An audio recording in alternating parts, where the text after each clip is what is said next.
our first project that we launched this year. So Avani is basically very honest effort from all of us to provide a comfortable, a sustainable, and a very reasonable community housing for people of Mysore. That was our intention to start this. That's where we backworked. We fixed the EMI somewhere between 20 to 23,000, 24,000, around that. And then in that price bracket, what can we cost as a house?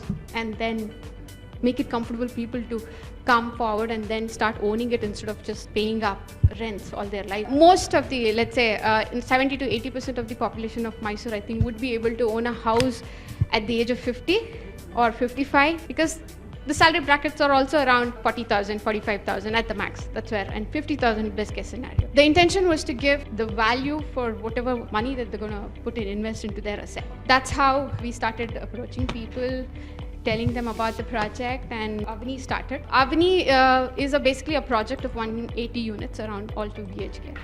And this is located in Mysore. They have been doing precast since a long time, and this is their pilot project to do their own development with precast. So the idea in precast is that it is extremely efficient when you repeat things. So there is not much variation within the units themselves. All the 180 units are the same. That one unit that we create, we have tried to do our best possible to give and also it's affordable housing. The area is quite less. The carpet area is around 600 square feet, that's it. But in that small area, we have made sure that all the necessary elements that a family of 3 or 4 would need are everything present.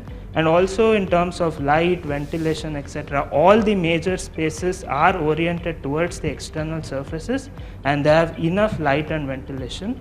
So as a part of amenities, we've already expanded. We have used complete terrace, and then we put up solar panels which will take care of the power requirement of the entire common area basically. We did not want to get into at this stage of completely generating power for the entire units, because storage of energy even after harvesting from solar is quite expensive to store, of course. Keeping that in mind, we wanted to do, not just reduce the cost of the house, how can we also look at reducing the cost of maintenance for people. So by reducing their electricity requirement for common spaces, we have put up a plant which is 30% more than what they require to run the entire common space, your lifts, your lighting, your STPs, and everything that is required for the common area. We have also provided a complete piped gas here for every house, not just for cooking but also for water heating for both the bathrooms. Gas is a cleaner way of energy, but not the cleanest. But of course, compared to electricity for heating water for bath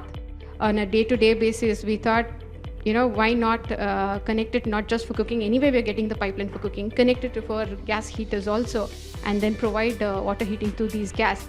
So by doing this, we could reduce almost a kilowatt of energy required for electrical geysers otherwise in a house. So each house initially was planned to, as a consumption 3 kilowatt, which came down to 2 kilowatt after, removing the electrical geysers. To be future ready, like I said, we are also providing electrical car charging stations in these. Future is going to be a lot of EVs, scooters and 4-wheelers, rainwater harvesting, of course, and a lot of other amenities.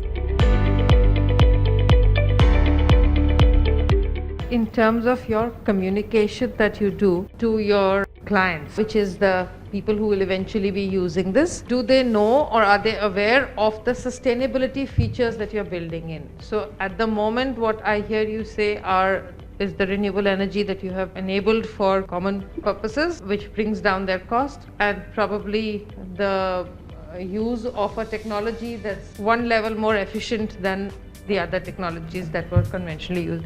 But are there other things, and how do you communicate it to the consumer? The section of customers that we deal with, they do not have much awareness of sustainability yet. And for them, end of the day, it's how much are you selling for? That's the mind space they come with, which is understandable. We have made an effort to take them through as soon as whoever comes, irrespective of what are their interests, whoever comes, to run them through an introductory video of what we are doing and why we are doing this. Give them a sense of what is the kind of community housing which is existing in Mysore, and how do we want to recreate it but in a modern setup.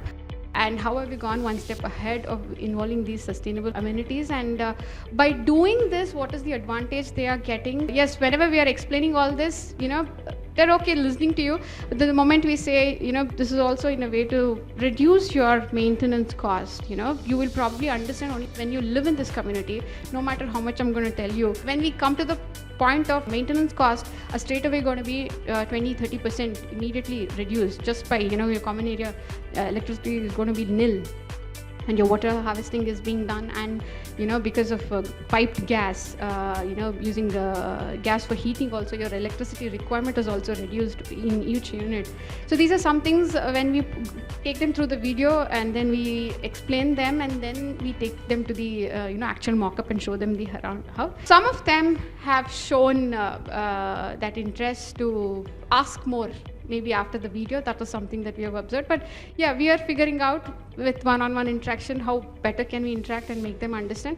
But there's still a lot of lack of awareness among them. Designing is only the half the battle won, unless they continue this sustainable lifestyle.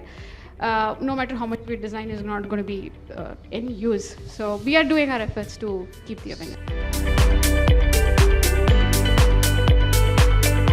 Do these kind of issues of not being able to change two rooms into one, does this have any impact on the resale value of your product or any other aspects that would have a value? Because you're not only buying for yourself, you might be buying it as an investment. These houses are also 2 BHK are more of a transitional house that the families are looking at, like a first time home buyer wants to invest in a 2 BHK because he can own it earlier in his lifespan because it's affordable and he's first time buying it. And obviously government had some subsidies, but now they do not, which is unfortunate. It's more of 5 to 10 years they want to live here. Obviously the family grows, they want to move to a 3 BHK or 4 BHK. What we have seen is either it has become more of a transitional house for families. The elderly people, the kids have moved out, and they are the kind of people that they want to come to a secured community space. So this is the kind of people, customers that who have been investing in, which we have seen